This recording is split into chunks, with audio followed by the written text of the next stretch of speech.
அனைவருக்கும் வணக்கம். நான் பிரபாகர், ஜோதிடர். ஓம் சிவாய நமக. சிவசக்தி, திருச்சிற்றம்பலம்.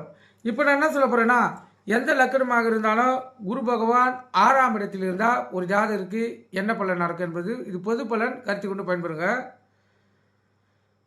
ஒரு ஜாதகப்படி 6ஆம் இடத்தில் குரு இருந்தால் தெய்வ அனுகூலம் அந்த ஜாதகருக்கு இல்லை. தந்தை பெரியோர்களின் ஆதரவு அவருக்கு இருக்காது. சான்றோர்களால் அவமானம், அவப்பெயர் ஏற்படும்.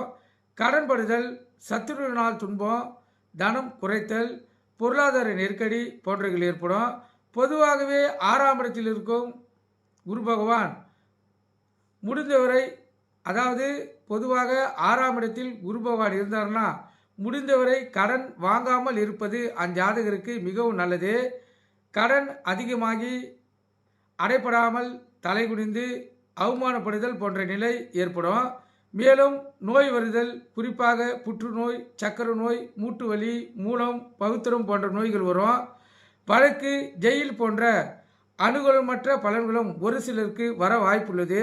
மேலும் 6ஆம் இடத்தில் உள்ள குரு பகவான் 5ஆம் பார்வையாக 10ஆம் இடத்தை பார்ப்பதால் சத்துரு ஜெயம், நிதி நெருக்கடியை சமாளிக்கும் தன்மை ஏற்படும். வேலைவாய்ப்பு அமையும். தொழிலில் முன்னேற்றம் ஏற்படும்.